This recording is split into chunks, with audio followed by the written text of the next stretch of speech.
Assalamualaikum warahmatullahi wabarakatuh. Alhamdulillah, alhamdulillahilladzi nahmaduhu wa nusallimu ala umuri wa dini. Wassalatu wassalamu ala asrofil anbiya wal mursalin wa ala alihi washabbihi ajmain. Amma ba'du, ibadallah. Ittaqillah, ittaqillah, yansurkum. La ilaha illa anta subhanaka inni kuntu minaz zalimin. Pertama-tama senantiasa puja dan puji syukur kita panjatkan kepada Allah Subhanahu wa taala yang alhamdulillah kesekian kalinya saya bisa silaturahim di depan bapak-bapak, ibu-ibu dan para jamaah Ma'asyiral muslimin Masjid Al-Hasanah yang kita cintai. Tentunya atas izin Allah pula kita bisa berkumpul silaturahim dan tentunya kita dalam kondisi sehat walafiat dalam Allah Subhanahu wa taala. Amin. Tak lupa senantiasa salam dan sholawat selalu tercurahkan kepada junjungan kita Nabi besar Muhammad Rasulullah sallallahu alaihi wasallam, khatamul anbiya, penutup para nabi, penutup para rasul, dan juga tercurah pada para sahabat, para keluarga, dan tentunya kita berharap dan bermunajat kelak di yaumul akhir kita mendapatkan syafaat dari beliau Kanjeng Nabi Muhammad Rasulullah sallallahu alaihi wasallam. Ma'asyiral Masjid Al-Hasanah yang saya cintai, mungkin ceramah saya ini agak bukan lepas dari konteks, cuma kalau kita melihat sebetulnya apa yang kita lihat akhir-akhir ini, kalau bapak-bapak ibu-ibu melihat berita yang terkait dan sekarang ini ada perang antara, kalau bahasa geopolitik, itu bahasa dibahas itu berat musik, tapi kita apa yang sudah keterkaitan dengan dunia sekarang ini, tentunya itu sudah diperkirakan oleh khususnya Nabi besar Muhammad SAW. Tapi kita tidak membahas itu karena saya pikir terlalu rumit, terlalu berat, dan juga kita di bulan puasa nanti energi kita terkuras kalau membahas masalah-masalah seperti itu. Tapi saya kenapa tadi pembukaan mencoba mengangkat keterkaitan konflik internasional, saya kaitkan nanti akan saya bacakan surat Al-Isra ayat 1. Bismillahirrahmanirrahim. Subhanalladzi asra bi 'abdihi lailan minal masjidil haram ilal masjidil aqsa alladzi barakna hawlahu linuriyahu min ayatina innahu huwas samiul basir. Maha suci Allah yang telah memperjalankan hambanya pada malam hari dari Masjidil Haram ke Masjidil Aqsa yang telah kami berkahi sekelilingnya, agar kami perlihatkan kepadanya sebagian tanda-tanda kebesaran kami. Sesungguhnya Dia Maha mendengar lagi Maha melihat. Al-Isra dalam Al-Quran, Al-Isra ayat pertama. Jadi di sini Allah ingin menunjukkan mungkin di zaman nenek moyang kita mungkin tidak akan mengenal yang namanya roket, rudal, tank, baja, apapun yang sekarang itu sudah sedemikian cantiknya. Tapi di zaman Rasulullah, Allah sudah sebenarnya memperlihatkan kekuasaannya dengan mempertontonkan berupa Isra dan Mi'raj. Jadi kok hanya sekedar rudal, sekedar tank, pesawat, terlalu kecil bagi Allah. Yang mana Allah sudah tunjukkan, yang mana dalam bentuk Isra dan Mi'raj, yang memperjalankan Kanjeng Nabi Muhammad SAW hanya dalam satu, bahkan kurang dari waktu. Sementara kalau kita perhatikan, mungkin saat ini perjalanan dari Mekah ke Palestina menggunakan mobil atau mungkin pesawat butuh beberapa jam atau mungkin butuh beberapa hari. Tapi ini hanya sepersekian detik atau mungkin kurang daripada itu. Allah menunjukkan kekuasaannya kurang daripada itu. Kok bisa? Kok mungkin? Bisa saja kalau kita menggunakan akal sehat. Karena ini kalau iman kita tidak kuat, iman kita tidak wah apa iya Islam ini kok agama yang bohong, agama yang dusta, kok mungkin ya seorang nabi, seorang utusannya diperjalankan hanya satu malam bahkan sampai Sidratul Muntaha. Itu kalau bagi orang yang tidak beriman. Kalau orang yang tidak menggunakan akal sehat, padahal kalau pakai akal sehat mungkin seperti contoh begini, ada semut, Bapak Ibu besok semut semut, bayangkan ke Jakarta perjalanan mungkin nggak mungkin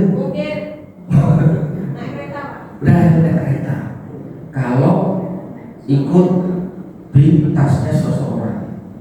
Mungkin kalau itu yang mau berpikiran cerdas, mungkin bisa jadi lebih cepat lagi nempel di tasnya orang pas naik pesawat.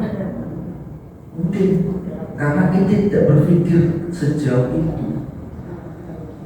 Sama Kanjeng Nabi diperjalankan oleh Allah dengan menggunakan pesawat, menggunakan alat angkut, namanya apa? Buruk, dengan kecepatan cahaya. Mungkin gak mungkin. Itu kalau pakai pemahaman secara biasa. Kalau ditelaah secara bahasa matematika, secara fisika, kalau itu dikaitkan dengan dalam ilmu fisika ada namanya ilmu kecepatan cahaya, yang mana kalau kecepatan cahaya ternyata ada lagi yang lebih cepat lagi dari di atasnya kecepatan cahaya.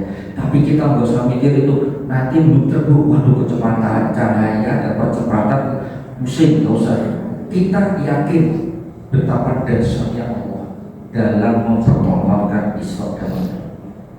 Apa yang ingin Allah sampaikan dari pesan moral Isra dan Mi'raj? Ini penting Bapak-bapak, Ibu-ibu.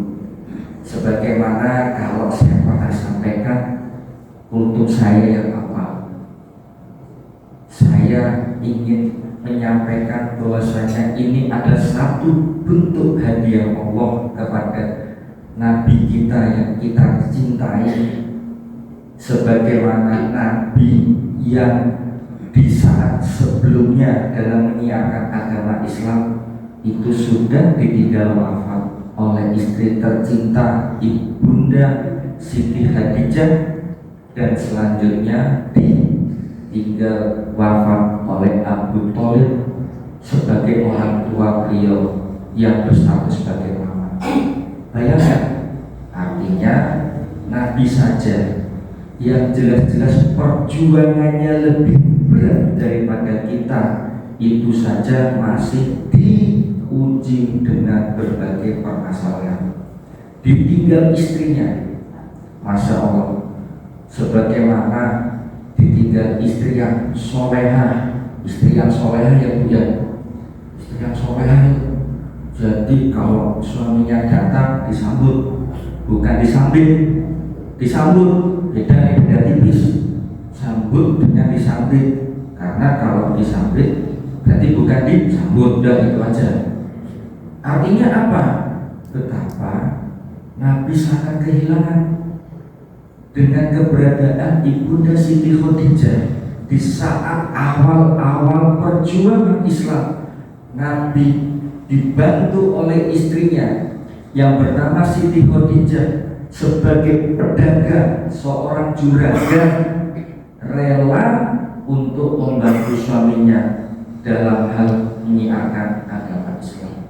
Habis-habisan sama. Saya berharap ibu juga habis-habisan untuk membantu suaminya, bukan habis-habisan nanya uang gaji suaminya, beda lagi Bu. Habis-habisan untuk membantu suaminya. Tapi di sini saya yakin ibu-ibu di sini masih al-hasanah solehah semua. Bapak-bapaknya pun juga harus demikian. Artinya apa? Betul-betul memperhatikan kemaslahatan, kemanfaatan untuk keluarganya. Keluarganya bukan keluarga yang lain, keluarganya dulu. Karena ini yang dituntunkan oleh Nabi. Jadi harus imbang. Tuh Bu, tadi kata Pak Ustaz disupport tuh istrinya dengerin. Tapi juga harus imbang, bapaknya juga begitu, ibunya juga begitu. Artinya apa? Betapa bahwasanya Nabi dalam menyiarkan agama Islam begitu pulang malam. Ini pulang malam karena benar, bukan pulang malam nggak benar. Ada itu, tapi nggak di sini. Misal, pulang malam udah capek-capek kerja, lembur, nyari rezeki, pulang jam 10. Ya memang istrinya di depan pintu, tapi bukan menyambut, tapi nyambit seperti itu. Tapi di sini nggak ada, alhamdulillah nggak ada. Betapa Rasulullah tatkala pulang malam itu istri beliau yang Siti Aisyah itu menunggu sampai ketiduran. Bayangkan, menunggu sampai ketiduran. Bayangkan. Artinya apa? Saking sayangnya, saking tresnone sangat aja. Nah, Nabi pun saking sayangnya sama istrinya itu, karena ibunda Siti Aisyah itu kalau pipinya itu berwarna kemerah-merahan, jadi dipanggilnya itu Humairah, sayangnya itu. Jadi untuk mempertahankan keharmonisannya begitu, Nabi itu sudah mengajarkan. Nah, ya jangan mentang-mentang nanti istrinya kulitnya hitam, ya berarti nanti hitam tidak jangan. Ya, enggak gitu juga maksudnya. Artinya Nabi sangat menjaga perasaan istri. Begitu Nabi pulang, apa yang Nabi lakukan? Beliau itu ngetuk, tok satu kali, nggak dibuka. Ketok lagi kedua kali, nggak dibuka. Ketok lagi 3 kali, nggak dibuka. Nabi tidur di luar. Coba, kalau saya belum tentu mampu. Pintu diketok makin kencang. Ketokan kedua nggak dibuka, makin kencang lagi. Nggak bakal mampu kita yang mengikuti. Betapa rendah hatinya Kanjeng Nabi. Saking sayangnya sama istri, sampai tidur di luar. Istrinya beliau saking sayangnya nunggu sampai ketiduran. Kalau sekarang, tapi nggak di sini Bu, nunggu sambil ketiduran bawa pentungan, tapi nggak di sini. Sini baik-baik. Artinya apa? Kembali lagi betapa ditinggal istri itu adalah satu bentuk kehilangan yang sangat-sangat besar. Apalagi Nabi sangat membutuhkan dari spirit, butuh semangat dari seorang istri. Seorang istri Bu, bukan istri tetangga, istri sendiri. Nanti jangan disalahartikan, bahaya nih. Ini saya perjelas. Loh, kan istri. Loh, tapi istri tetangga, loh, salah lagi. Istri sendiri. Ini bahaya ini, karena seringkali terjadinya hal seperti itu kalau tidak diberi pemahaman, akan sangat berbahaya sekali. Kemudian apa? Nabi kehilangan orang tuanya. Abu Thalib yang membela perjuangan beliau sudah kehilangan istrinya, kehilangan orang tuanya. Yang itu dikatakan namanya Amrul Husni. Berat betapa kalau ditinggal istri, dan sama seorang istri pun ditinggal suaminya itu juga berat. Karena apa? Seorang suami yang ikhlas lillahi ta'ala itu sebetul-betulnya dan sebenar-benarnya adalah jihad untuk memberi nafkah kepada keluarga. Jihad itu tidak main-main. Jihad itu tidak mesti kalau di zaman Nabi berperang, tidak. Seorang suami mencari nafkah, bahkan harus jauh dari keluarganya, merantau, itu adalah satu bentuk jihad seorang suami terhadap keluarganya. Sebagaimana Kanjeng Nabi mengatakan, seutama-utamanya, sebaik-baiknya jihadnya seorang laki-laki adalah menafkahi keluarganya. Catat itu, menafkahi keluarganya. Menafkahi keluarganya loh, bukan menafkahi keluarga yang lain. Keluarganya dulu. Artinya apa? Keluarganya jangan sampai terlunta-lunta. Ini Nabi Bu yang bilang, bukan saya. Bukan. Sama. Seorang istri jihadnya adalah, ini Nabi yang bilang Bu, adalah mengurusi keluarganya.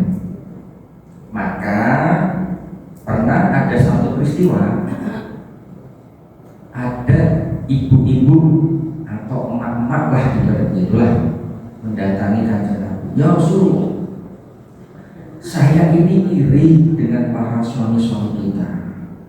Kami ini iri dengan kaum lelaki yang mana mereka mengorbankan jiwa dan raganya untuk jihad di medan perang. Kami pun juga ingin jihad ya Rasulullah. Kami pun ingin maju ke medan perang untuk menunjukkan bahwasannya kami kaum perempuan ingin punya pahala yang besar sebagaimana jihadnya para laki-laki. Bayangkan loh, bayangkan itu zaman dulu, emak-emak zaman dulu itu iri lihat suaminya jihad, iri. Semoga sama juga iri seperti, tapi iri yang dalam arti yang positif. Nabi senyum. Apa Nabi katakan? Sesungguhnya seutama-utamanya kaum wanita dalam hal yang sudah berumah tangga adalah mengurusi suami dan anak-anaknya di rumah. Pak Ustaz, Pak Rizky, saya kan kerja, seorang istri kan kerja, masa nggak boleh? Boleh, boleh. Istri kerja di kantoran boleh tidak? Boleh. Istri bekerja sebagai guru boleh, boleh. Tapi harus izin suami. Pahami? Tapi suaminya juga jangan otoriter, jangan wah ini saya suami loh, kamu nggak boleh kerja, pokoknya saya harus, pada kehidupan ekonominya susah. Maka disitulah pentingnya saling memahami. Ini memahami. Sebetulnya Nabi itu sudah banyak memberikan contoh, sudah memberikan tauladan, sudah memberikan tuntunan dalam hal kita berperilaku, dalam berpola pikir, bagaimana kita dalam menjalani hidup.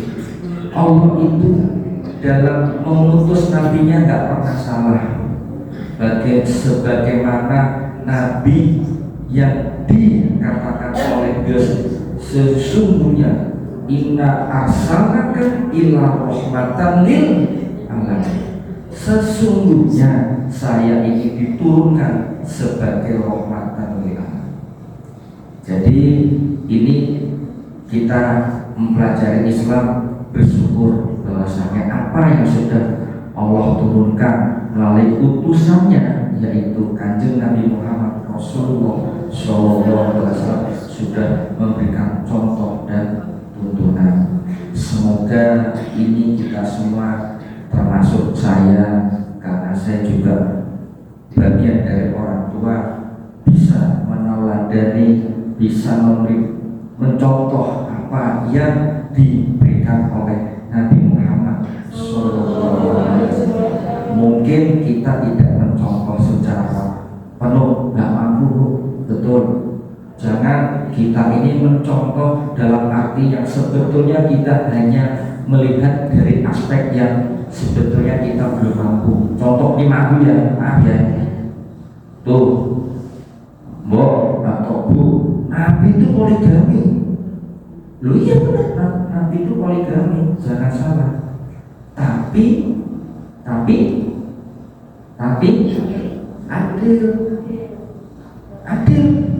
adil itu apa? Duh, gak main-main.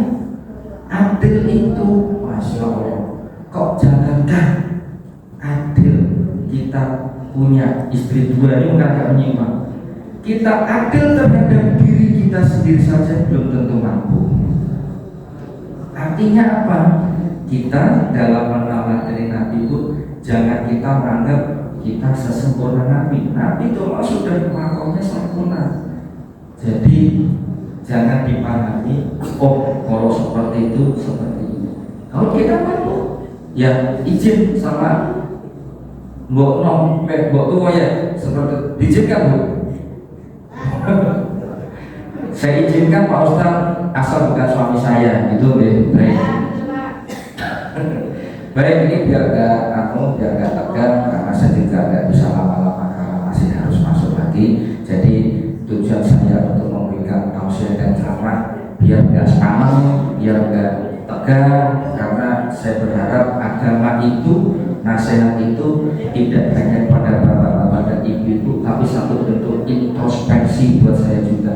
Karena pada hakikatnya wa ma khalaqtul jinna wal insa illa liya'budun. Tidak kuciptakan jin dan manusia kecuali untuk beribadah kepadaku.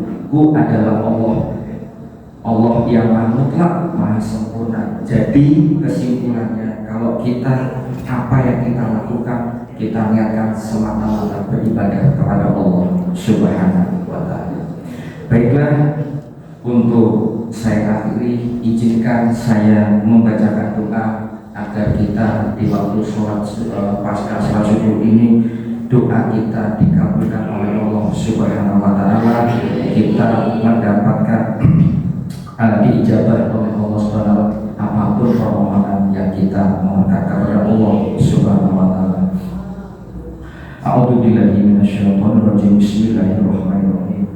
Alhamdulillahirabbil alamin. Arrahmanirrahim. Maliki yaumiddin. Iyyaka na'budu wa iyyaka nasta'in. Ihdinas siratal mustaqim. Siratal ladzina an'amta 'alaihim ghairil maghdubi 'alaihim waladdallin. Amin. Astaghfirullahaladzim. Astaghfirullahaladzim. Astaghfirullahaladzim. Asyhadu an la ilaha illallah wa asyhadu anna Muhammadan abduhu wa rasuluh. La ilaha illa anta subhanaka inni kuntu minas sholimin. Allahumma sholli ala sayyidina Muhammad. Allahumma sholli ala sayyidina Muhammad. Allahumma sholli ala sayyidina Muhammad. Ya Allah, ya Allah, ya Allah. Sholawatkan Rasulullah sebanyak orang yang mensolawatkan maupun yang tidak mensolawatkan. Sholawatkan Rasulullah sebanyak orang yang mensolawatkan maupun yang tidak mensolawatkan. Sholawatkan Rasulullah sebanyak orang yang mensolawatkan maupun yang tidak mensolawatkan. Ya Allah, ya Allah, ya Allah, ampuni kami, ampuni keluarga kami, ampuni anak keturunan kami, ampuni orang tua kami, ya Allah, ya Allah, ya Allah. Apabila orang tua kami sudah meninggal, lapangkan kuburnya ya Allah, lapangkan kuburnya ya Allah, lapangkan kuburnya ya Allah. Kalau orang tua kami masih hidup, sehat-sehat dan sehat kami ya Allah, agar kami senantiasa selalu berbakti dan bisa berbakti kepada orang tua kami ya Allah. Ya Allah, ya Allah, ya Allah, mudahkanlah hajat hidup kami yang ada di dunia dan di akhirat. Mudahkanlah hajat kami, lancarkanlah rezeki kami ya Allah, lancarkan rezeki kami ya Allah, lancarkanlah rezeki kami ya Allah, dan sehat-sehatkanlah kami ya Allah, keluarga kami ya Allah, dan keturunan kami ya Allah. Apabila di antara kami ini ada yang sakit, ada di keluarga kami yang sakit ya Allah, sehatkanlah ya Allah, sehatkanlah ya Allah, sehatkanlah ya Allah, agar bisa berkumpul dan beraktivitas di tengah-tengah keluarga kami. Ya Allah, ya Allah, ya Allah, hanya kepadamu aku meminta dan memohon, mudahkanlah hajat kami, dan jadikanlah kami orang tua sanggup dan membimbing dan mendidik anak-anak kami, anak-anak yang menjadi soleh dan solehah hingga akhir hayat, selalu memegang tuntunanmu dan menjaga akidahmu dalam agama yang Islam. Ya Allah, kabulkanlah permohonan kami. Rabbana zolamna anfusana wa illam taghfir lana wa tarhamna lanakunanna minal khosirin. Allahumma firli wa li walidayya warhamhuma kama rabbayani shaghira. Rabbana atina fid dunya hasanah wa fil akhirati hasanah wa qina azabannar. Walhamdulillahi rabbil alamin wa billahi taufiq